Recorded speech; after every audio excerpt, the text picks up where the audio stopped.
Assalamualaikum Assalamualaikum warahmatullahi warahmatullahi wabarakatuh. wabarakatuh. We from Group 9 will present the result of our scientific work entitled Pencegahan Kecelakaan Kerja di Gedung Kuliah Bersama.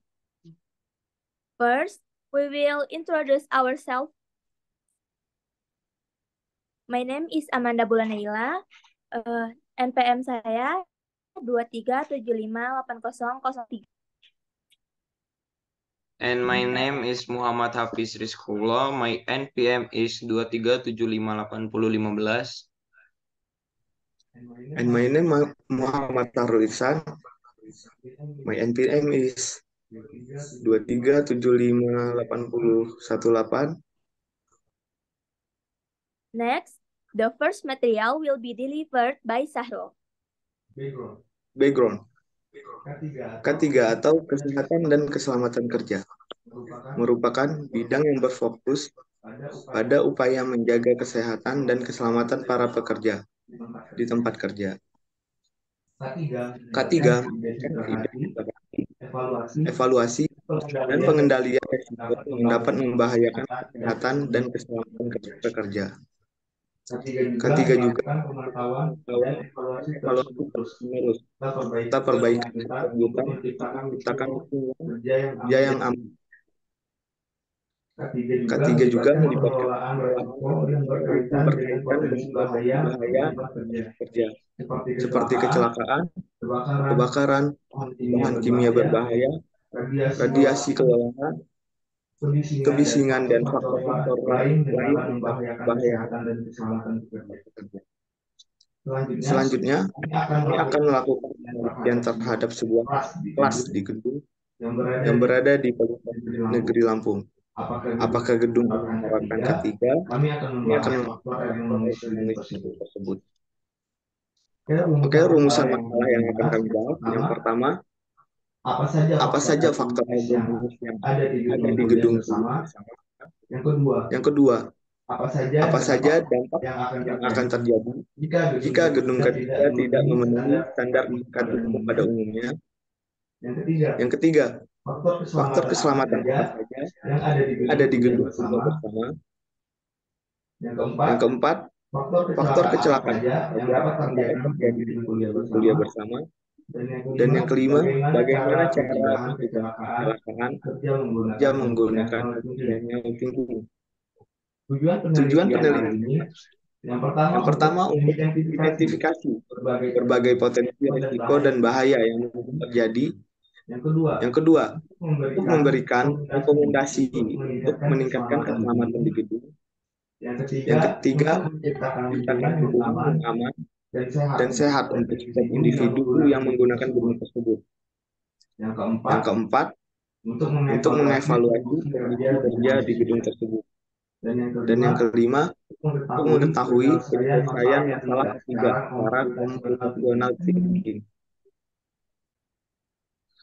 Metode yang digunakan pada penelitian kali ini ada dua, yaitu kualitatif dan induktif.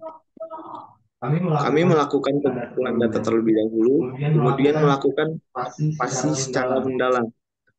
Lalu kami akan menentukan kesimpulan dari hasil penelitian yang telah kami lakukan. Dengan metode ini, kami dapat mengetahui penerapan ketiga di lingkungan kita. Apakah telah memenuhi standar yang telah ditentukan, dan kita dapat mengetahui cara untuk mengatasi kecelakaan yang mungkin terjadi di gedung bersama.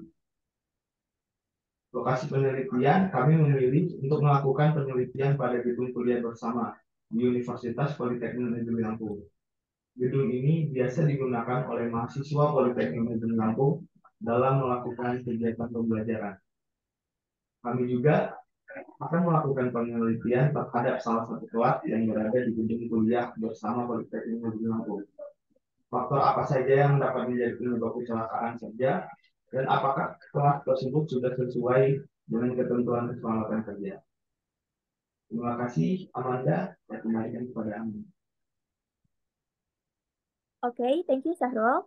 Next, I will discuss the results of our research. Hasil penelitian. Hasil dari penelitian yang telah kami lakukan, kami mendapatkan beberapa faktor ergonomis keselamatan kerja dan juga faktor yang dapat mengakibatkan kecelakaan kerja di gedung kuliah bersama. Faktor ergonomis yang kami analisis yang pertama adalah pencahayaan. Gedung ini menyediakan pencahayaan alami yang cukup dengan jendela besar yang memungkinkan cahaya matahari masuk. Selain itu, pencahayaan bulatan yang ada di gedung ini ditempatkan dengan baik, sehingga membantu dalam mengurangi lelah mata dan memberi pencahayaan yang cukup. Yang kedua, desain interior. Kursi dan meja yang tepat membantu menjaga postur tubuh yang benar, dengan penopang yang sesuai untuk punggung, lengan, dan kaki, sehingga memungkinkan akses yang mudah ke alat-alat kerja seperti komputer, keyboard, dan mouse. Peletakan layar TV dan papan tulis yang benar juga dapat membantu mengurangi ketegangan mata, dengan menghindari silau dan refleksi yang mengganggu. Hal ini dapat meningkatkan produktivitas dan mengurangi risiko cedera akibat penggunaan yang tidak ergonomis. Selanjutnya, fasilitas. Yang pertama ada meja dan kursi. Seperti yang sudah saya jelaskan tadi, peletakan yang baik memungkinkan akses mudah ke alat-alat kerja, seperti keyboard dan mouse. Ini dapat meningkatkan produktivitas dan mengurangi cedera akibat penggunaan yang tidak ergonomis. Selanjutnya, fasilitas peletakan TV dan papan tulis. Peletakan dari layar TV atau papan tulis yang benar juga dapat memengaruhi kualitas presentasi. Dengan menempatkan layar TV atau papan tulis pada tingkat yang tepat dan dalam jarak yang sesuai dengan audiens atau pemakai akan memungkinkan akses yang mudah dan efisien ke informasi yang disajikan. Hal ini membantu audiens atau mahasiswa dapat melihat dan memahami informasi dengan lebih baik, sehingga dapat meningkatkan efektivitas komunikasi. Selanjutnya ada fasilitas AC atau air conditioner. Di setiap ruangan yang ada di gedung kuliah bersama terdapat AC. AC memungkinkan pengaturan suhu yang nyaman di dalam gedung yang memengaruhi kenyamanan kerja. Karena ruangan yang terlalu panas atau terlalu dingin dapat mengganggu konsentrasi dan kinerja. AC juga dapat membantu menjaga kualitas udara dalam ruangan dengan menyaring partikel-partikel berbahaya dan mengontrol kelembapan. Sehingga AC dapat meminimalkan risiko alergi dan masalah pernapasan, serta memberikan kenyamanan lebih kepada para dosen dan mahasiswa untuk melakukan pembelajaran di gedung tersebut. Selanjutnya ada fasilitas rak sepatu. Terdapat rak sepatu di setiap luar kelas yang ada di gedung kuliah bersama. Penempatan rak sepatu yang baik dapat memberikan aksesibilitas yang lebih baik untuk siswa dan menghindari penumpukan sepatu yang dapat menjadi hambatan fisik di ruang kelas, sehingga dapat menciptakan kenyamanan dan keamanan penggunaan ruang tersebut. Rak sepatu juga dapat membantu menjaga kebersihan ruang kelas dengan menghindari sepatu kotor yang dapat mengotori lantai. Hal ini dapat membantu mencegah kecelakaan atau cedera karena sepatu yang berserakan di lantai. Selanjutnya ada keamanan. Yang pertama ada CCTV. Kamera CCTV digunakan untuk memantau area dan memastikan bahwa penggunaan peralatan dan fasilitas kuliah bersama dilakukan dengan aman. CCTV juga digunakan untuk menjaga keamanan para individu yang berada di gedung kuliah bersama dengan cara memantau aktivitas di lingkungan gedung. Pemantauan aktivitas tersebut dapat membantu security untuk mengidentifikasi perilaku yang mencurigakan atau tindakan kriminal dan memberikan perlindungan tambahan untuk setiap individu yang berada di gedung kuliah bersama.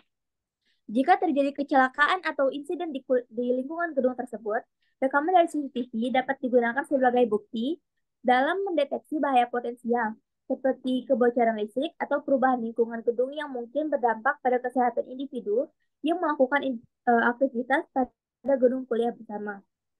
Selanjutnya ada terdapat list penyangga di setiap tangga. Terdapat list yang cukup tinggi di setiap tangga. List tangga yang dirancang dengan benar terbuat dari bahan yang kuat dan aman, serta dipasang dengan benar akan mengurangi risiko kecelakaan. Dengan adanya list penyangga di setiap tangga dapat membantu mencegahnya jatuh atau cedera setiap individu yang menggunakan tangga tersebut. List tangga juga dapat meningkatkan efisiensi pekerjaan. Tangga yang mudah digunakan dan diakses memungkinkan para pengguna untuk melakukan aktivitas lebih efisien tanpa hambatan atau risiko yang tidak perlu. Selanjutnya terdapat fire sensor di gedung kuliah bersama. Sensor kebakaran berfungsi untuk mendeteksi tanda-tanda awal kebakaran atau keberadaan asap. Ini memungkinkan deteksi untuk mengambil tindakan secepat mungkin untuk menghindari perambatan kebakaran. Begitu sensor kebakaran mendeteksi asap atau panas yang tidak wajar, mereka akan memberikan peringatan atau alarm. Ini dapat berupa suara keras atau lampu indikator yang berkedip. Selanjutnya, terdapat fasilitas APAT di setiap depan kelas pada gedung kuliah bersama. Dalam situasi darurat, APAT dapat digunakan untuk membuka jalan keluar yang aman atau memungkinkan evakuasi yang lebih aman. APAT juga berfungsi untuk mengurangi risiko bagi individu yang berada di sekitar area yang terkena dampak kebakaran. Ini dapat membantu menghindari cedera atau kematian jika terjadi kebakaran. Selanjutnya, faktor yang dapat mengakibatkan kecelakaan kerja yang kami temukan di gedung kuliah bersama, yaitu ada kabel yang berantakan. Kabel yang berantakan dapat menciptakan kebingungan visual dan kepeningan dalam ruangan. Hal ini bisa menjadi masalah estetika dan dapat mengganggu produktivitas individu yang bekerja di ruangan tersebut. Kabel yang berantakan bisa saja tertimpa benda-benda atau tertarik oleh peralatan berat sehingga dapat merusak isolasi kabel dan menyebabkan korsleting listrik yang berpotensi menyebabkan kebakaran. Hal tersebut tentunya dapat mengganggu peralatan dan sistem yang bergantung pada kabel tersebut dan juga dapat menyebabkan downtime yang tidak diinginkan.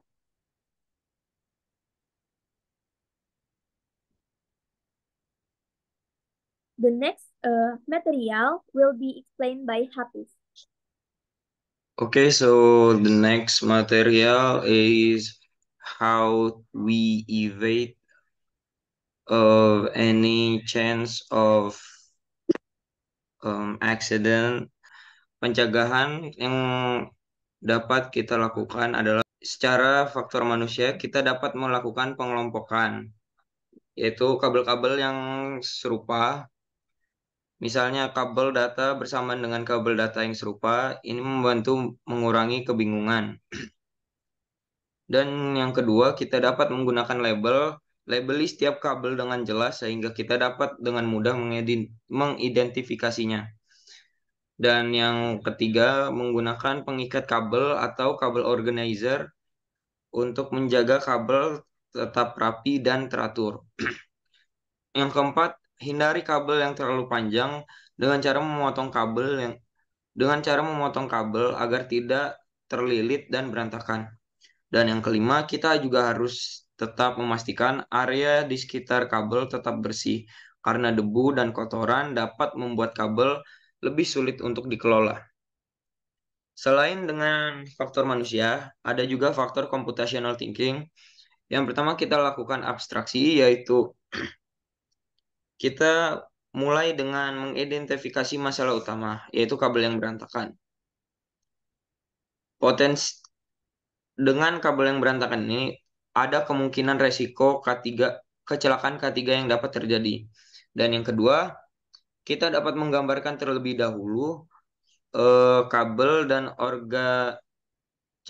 mengorganisinya secara konseptual. Misalnya, kita membuat model visual sederhana untuk menggambarkan hubungan antara kabel, peralatan, dan juga resiko, seperti diagram aliran atau representasi grafis. Dan yang ketiga, kita menyederhanakan hal-hal yang tidak relevan. Abstraksi dapat membantu kehilangan detail yang tidak penting, hanya berfokus pada permasalahan tertentu. Dan yang keempat, kita menggunakan abstraksi untuk mengidentifikasi solusi konseptual yang mungkin, misalnya tata letak agar lebih teratur atau menggunakan perlindungan kabel dan mempertimbangkan resiko yang bisa terjadi dengan solusi yang diusulkan. Hal ini memungkinkan kita untuk berpikir dampak ke depan, dampak keselamatan, kesehatan, dan lingkungan secara lebih abstrak ke depannya.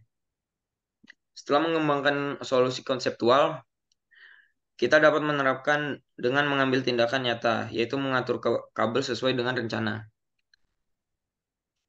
Kemudian setelah kita melakukan abstraksi, kita melakukan dekomposisi, yaitu menentukan masalah kabel yang berantakan. Kemudian kita pecah masalah tersebut menjadi komponen yang lebih kecil. Kemudian kita menentukan komponen kabel yang memiliki risiko tinggi atau dampak terbesar pada K3. Pastikan bahwa solusi yang diusulkan untuk setiap komponen kabel itu berkoordinasi dengan baik dan berkontribusi pada solusi keseluruhan yang lebih aman. Supaya rencana implementasi yang mencakup langkah-langkah tersebut itu dapat diterapkan pada setiap komponen kabel.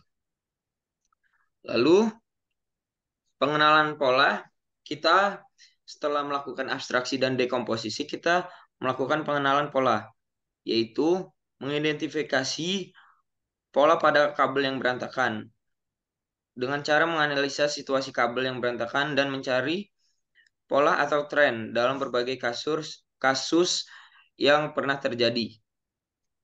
Setelah itu, kita memahami sebab akibat masalah kabel berantakan. Apakah ada pola yang menunjukkan bahwa kabel terkait dengan jenis pekerjaan tertentu atau peralatan tertentu. Setelah melakukan pengenalan pola, kita melakukan prediksi resiko yang dapat terjadi. Dengan memahami pola sebelumnya, kita dapat memprediksi resiko potensial yang akan muncul dan mengambil tindakan pencegahan lebih awal.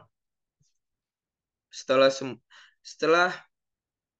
melakukan prediksi, ya kita melakukan pencegahan yang lebih khusus atau memberikan pelatihan tambahan di area yang beresiko.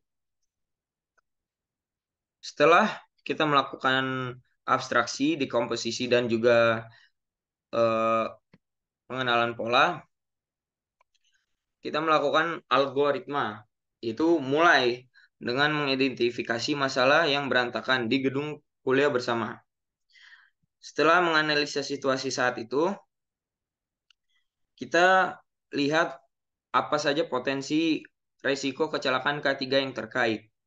Setelah itu kita kumpulkan data yang relevan seperti jenis kabel, lokasi kabel, dan juga sejarah kecelakaan atau insiden yang pernah terjadi. Gunakan data yang dikumpulkan untuk menganalisa pola dan tren. Setelah itu, kita membuat algoritma untuk mempertimbangkan faktor-faktor seperti jenis kabel, lokasi, dan juga pola yang membuat kabel tersebut berantakan. Algoritma ini harus mencakup langkah-langkah pencegahan yang konkret. Kemudian setelah kita melakukan pengenalan pola, kita melakukan monitoring kita melakukan implementasi algoritma, yaitu kita mengatur dengan nyata di gedung kuliah bersama ini untuk yang mungkin mencakup perubahan dalam tata letak kabel, penggunaan pelindung kabel, dan juga penggunaan tanda peringatan. Setelah itu kita melakukan monitoring situasi kabel dan evaluasi efektivitas algoritma yang telah diimplementasikan. Kemudian kita melakukan perbaikan berkelanjutan pada algoritma berdasarkan pemantauan dan juga evaluasi sehingga dapat memungkinkan bagi kita untuk mengoptimalkan strategi pencegahan seiring berjalannya waktu. Selain dalam faktor computational thinking, kita juga ada faktor Internet of Things atau menggunakan menggunakan jaringan. Yang pertama yaitu menggunakan sensor pada kabel yang mungkin pemantauannya secara real time, yaitu dapat mendeteksi getaran, suhu, atau tekanan yang menunjukkan resiko kabel yang berantakan. Hubungkan sensor dengan jaringan IoT yang memungkinkan pemantauan dari jarak jauh. Dengan cara ini kita dapat memantau kondisi kabel dan juga lokasi yang berbeda. Gunakan teknologi IoT ini untuk mengumpulkan dan menganalisa data dari sensor-sensor jika ada perubahan mendadak yang menunjukkan kabel berantakan atau resiko kecelakaan K3 yang dapat terjadi. Sistem IoT dapat memberikan peringatan secara otomatis. IoT juga dapat digunakan untuk mengatur kabel secara otomatis, seperti menggerakkan kabel yang berpotensi berantakan ke posisi yang lebih aman dan juga memutus aliran listrik pada kabel yang beresiko terjadinya kecelakaan K3. Selain itu, IoT juga dapat digunakan untuk mengidentifikasi pola berantakan dalam pengaturan kabel. Dapat digunakan untuk mengelola konsumsi energi dalam lingkungan yang melibatkan banyak kabel. Jadi kita dapat melihat setiap kabel itu mereka mengkonsumsi seberapa banyak energi dari masing-masing kabel. Kemudian kita juga dapat meminimalisir resiko kebakaran atau overheating. Pastikan data sensor IoT itu aman dan terenkripsi untuk menjaga kerahasiaan informasi yang telah dikumpulkan. Dengan pemanfaatan IoT, kita dapat menciptakan solusi pencegahan yang cerdas dan juga terotomatis. Lalu, ada beberapa barang di lingkungan gedung kuliah bersama yang dapat membantu kita dalam pencegahan kecelakaan kerja. Yang pertama yaitu adalah CCTV. Kita menggunakan CCTV untuk memantau aktivitas di setiap ruangan sehingga jika terjadi kebakaran atau kehilangan kita dapat tahu apa penyebabnya dan dengan akurasi dan juga real time. Yang kedua menggunakan sensor asap yaitu untuk mencegah terjadinya kebakaran atau mencegah agar merambatnya api di gedung kuliah bersama, yaitu saat sensor asap mendeteksi asap, dia akan menyemprotkan air untuk memadamkan api kebakaran. Dan ketiga yaitu menggunakan APAR yang tersedia di setiap lingkungan depan kelas. Menggunakan APAR untuk mencegah dan memadamkan api supaya potensi kebakaran itu dapat dicegah. And the last is conclusion that will be delivered by Amanda. Okay, thank you, Hafiz. The conclusion we can draw from this research are kesimpulan dari hasil penelitian yang telah kami lakukan di lingkungan gedung kuliah bersama, yaitu terdapat beberapa pemicu terjadinya kecelakaan atau kesalahan di lingkungan gedung kuliah bersama seperti korsleting listrik, kehilangan server, atau kehilangan barang lainnya. Namun, tidak hanya beberapa faktor pemicu yang dapat kita ketahui. Kita juga dapat mengetahui cara bagaimana pencegahan agar tidak terjadinya hal-hal yang tidak diinginkan melalui beberapa faktor seperti faktor manusia, faktor computational thinking, dan juga faktor Internet of Things. Gedung kuliah bersama juga sudah menyediakan fasilitas keamanan yang mengacu pada konsep K3, seperti menggunakan CCTV, memasang sensor asap, dan terdapat APAR di setiap ruangan gedung kuliah bersama.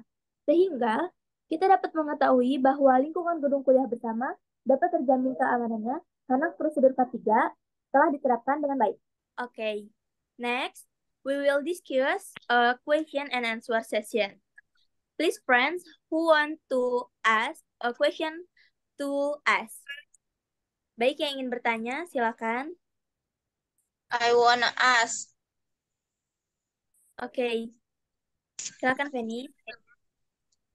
Jadi, pernah nggak sih sebelumnya terjadi kecelakaan kerja di gedung kuliah bersama?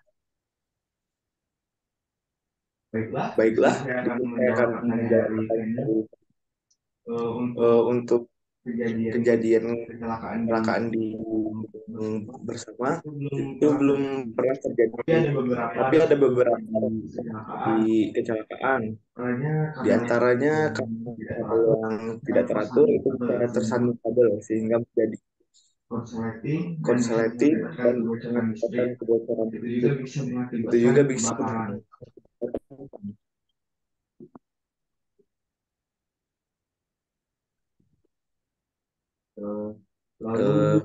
lalu untuk kecelakaan yang lain juga bisa terjadi karena licinnya lantai waktu saat ada pembersihan. Karena di gedung EKB kadang tidak diletakkan tulisan lantai licin, itu dapat mengakibatkan terpeleset atau tergelincir. Baik, itu saja dari saya. Bagaimana, ada yang ingin ditanyakan lagi? Saya izin Baik, bertanya. Jadi hal apa aja sih yang tidak boleh dilakukan di gedung kuliah bersama? Terima kasih. Jadi ya, sebagai mahasiswa, ada peraturan ruangan yang sudah diatur oleh pihak kampus kan, terutama jika berada di ruang komputer. Seperti salah satu contohnya, yaitu kita tidak diperkenankan untuk membawa makanan ataupun minuman dari luar. Karena jika minuman yang kita bawa dari luar itu tumpah dan mengenai barang yang di dalam ruangan seperti komputer, kabel, ataupun arus listrik, hal ini sangat membahayakan kan untuk keselamatan kita. Karena seperti yang kita tahu, air kan merupakan antar listrik tuh. Jadi ketika terdapat arus listrik yang terkena tumpahan air, otomatis itu akan mengakibatkan korsleting listrik. Dan itu dengan sengaja maupun tidak sengaja, maka kita akan tersengat arus listrik tersebut, begitu. Ada lagi yang ingin bertanya? Terima kasih. Ya. Saya mau bertanya. Silakan, Cesi. Kalau misalkan nih terjadi kebocoran listrik, terus pasti kan kalau kebocoran listrik ada percikan api tuh yang keluar kan. Nah, langkah pertama yang harus dilakukan kalau terjadi kayak gitu apa? Kalau terjadi kebocoran listrik sampai menimbulkan percikan api kayak gitu, maka langkah awal yang kita harus lakukan yaitu kita bisa cari kain kering, terus kita pukul-pukul ke kabel yang mengeluarkan percikan api itu sampai percikan api itu mati. Nah, terus kalau misalkan percikan apinya udah mati, itu kita bisa cari sumber arus listriknya buat kita matiin. Jadi kayak kalau misalkan dia pakai kabel colokan, kita cari colokannya itu buat kita putusin dari arus listrik. Nah, putusinnya itu kita jangan sampai kontak langsung sama kabelnya. Jadi kita kalau bisa cari sarung tangan safety atau pakai kain kering juga bisa. Kain kering buat ngelapisin tangan kita biar kita tuh nggak tersengat listrik kayak gitu. Terus setelah kita cabut kabelnya, colokannya, jadi arus listriknya otomatis mati kan. Baru kita bisa lihat kenapa kabel tersebut mengeluarkan percikan api begitu. Ada lagi yang ingin bertanya? Saya ingin bertanya. Ya, silakan Penny. Bagaimana sih cara menangani kabel yang mengalami kebocoran listrik sehingga jika kita pegang maka kita akan tersengat listrik? Oke, saya akan menjawab pertanyaan dari Penny. Jadi cara menangani kabel yang mengalami kebocoran, yang pertama kita cari sumber saklar terdekat, lalu kita matikan sumber listrik tersebut. Jika sudah terlanjur ada yang tersengat listrik, langkah awal yang kita lakukan adalah kita cari barang-barang isolator yang tidak dapat mengantarkan listrik. Jadi kita bantu orang yang tersengat tersebut dengan menggunakan isolator tersebut. Contohnya dengan menggunakan kayu atau dengan menggunakan kain. Karena jika kita bantu secara langsung menggunakan kontak fisik antara kulit bertemu dengan kulit, maka kita juga akan tersengat dari arus listrik tersebut. Begitu, Fen. Ada yang ingin bertanya lagi? Saya yang ingin bertanya. Silakan, Wan. Jadi tuh ada nggak sih kita peraturan khusus sebelum memasuki ruangan untuk kayak menjaga barang-barang yang ada di gedung kuliah bersama gitu, di gedung GKB kita? Ada nggak peraturan khususnya gitu? Baik, saya akan menjawab pertanyaan dari Saudara Zakwan. Ya, di gedung kuliah bersama itu ada beberapa peraturan khusus sebelum kita memasuki ruangan. Jadi kayak seperti tidak boleh merokok di dalam ruangan, dan juga untuk beberapa ruangan yang memiliki komputer atau PC, kita tidak boleh membawa makanan dan minuman ke dalam ruangan tersebut. Dikarenakan jika kita merokok di dalam ruangan tersebut, ditakutkan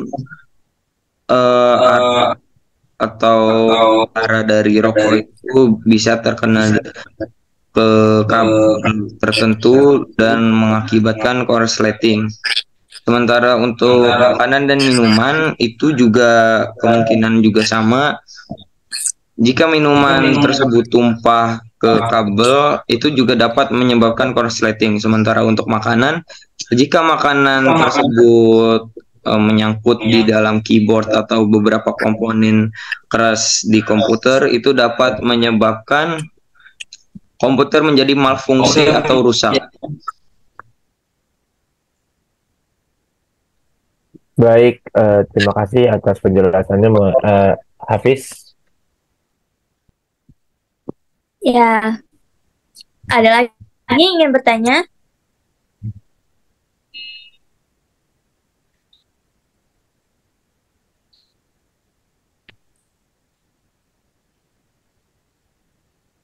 Mungkin Saudara Cesi bisa bertanya sih. Satu deh.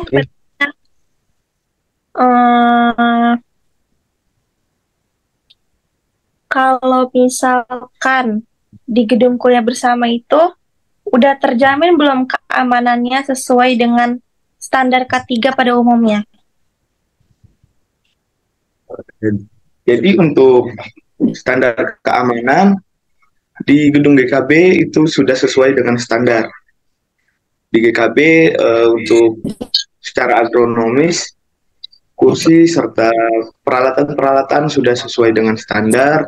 Kita juga mendapatkan fasilitas seperti AC, lalu lampu, TV, komputer, serta meja dan kursi yang layak. Lalu untuk keamanan secara untuk kebakaran, di gedung GKB juga terdapat APAR, terdapat juga sensor asap, dan juga alarm kebakaran. Namun mungkin kita bisa menambahkan beberapa alat lagi seperti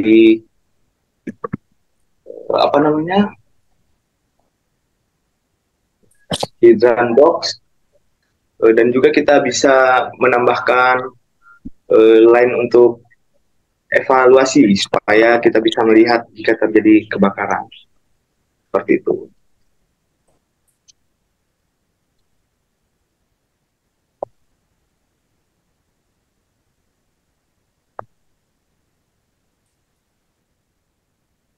Baik, apakah yang lain ada yang ingin bertanya? Saya ingin bertanya.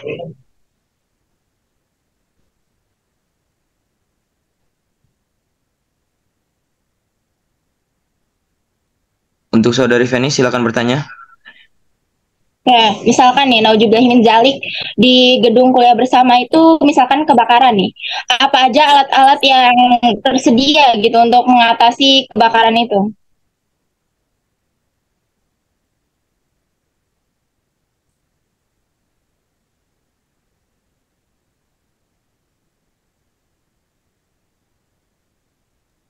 Maaf, Feni, coba untuk diulang kembali pertanyaannya. Misalnya nih, di gedung kuliah bersama terjadi kebakaran, apa aja sih alat-alat yang tersedia gitu untuk mengatasi kebakaran itu? Baik, untuk alat-alat yang tersedia dalam pencegahan kebakaran di gedung kuliah bersama, itu di sana kita memiliki APAR di setiap depan ruangan. Jadi ketika terjadi kemungkinan kebakaran seperti percikan listrik atau api kecil yang muncul dari korsleting listrik atau lainnya, itu dapat digunakan jika sudah merambat ke atau sudah menyebar luas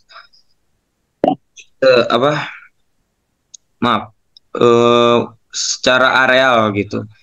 Jika hanya muncul api kecil yang berpotensi untuk terjadi kebakaran, itu dapat menggunakan kain saja jika kebakaran itu bukan terjadi di kabel listrik. Tapi jika terjadi di kabel listrik, seperti yang sudah dijelaskan tadi, dapat menggunakan kain kering dipukul-pukul ke sumber api tersebut. Apakah sudah terjawab? Sudah. Saya mau bertanya lagi. Baik, untuk saudari Cesi, silakan bertanya. Tadi kan masih terkait sama alat-alat nih. Nah, kayak ya barang-barang pencegah ataupun pencegah terjadinya kebakaran. Nah, gimana cara kita merawat barang-barang itu Baik, agar tetap awet? Baik, saya akan menjawab pertanyaan tersebut. Untuk menjaga atau merawat alat-alat keamanan pencegahan terjadinya kecelakaan K3 di gedung kuliah bersama, yaitu dengan melakukan maintenance setiap sebulan, bisa dilakukan sekali 2 kali atau ya secara rutin setiap bulan, seperti dicek tekanan udaranya dan juga fungsi dari lampu jalur evakuasi dan juga alarm penanda kebakaran. Itu dapat dilakukan pemeriksaan setiap sebulan 2 kali secara rutin agar saat terjadinya kecelakaan di gedung kuliah bersama itu tidak ada alat-alat yang terjadi malfungsi. Apakah sudah menjawab? Sudah, terima kasih.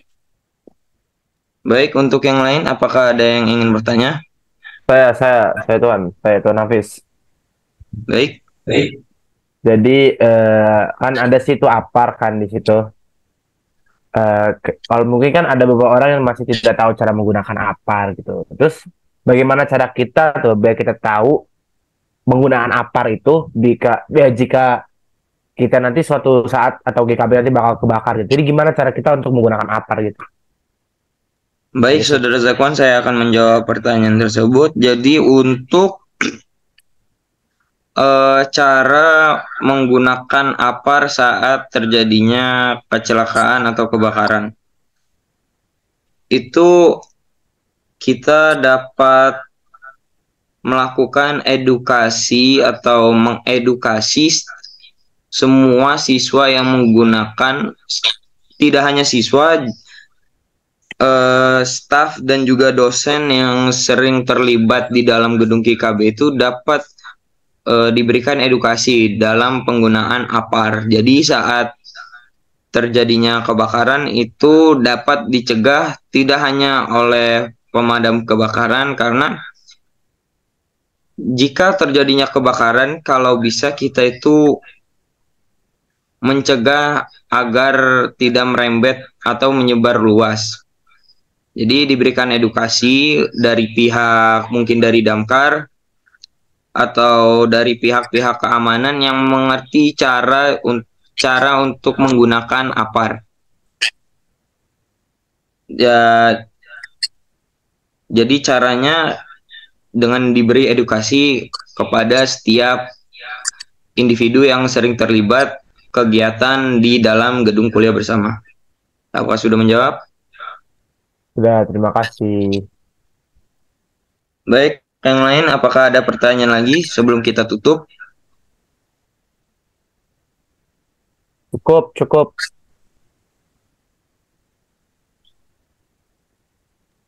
Baik, jika sudah tidak ada pertanyaan lebih lanjut lagi,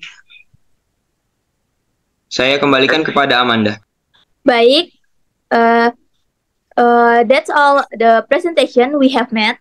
Thank you to Chessy, Zakwan, and Penny cause help us in completing this video segment. Kami akhiri. Assalamualaikum warahmatullahi wabarakatuh. Waalaikumsalam warahmatullahi wabarakatuh. Wabarakatuh.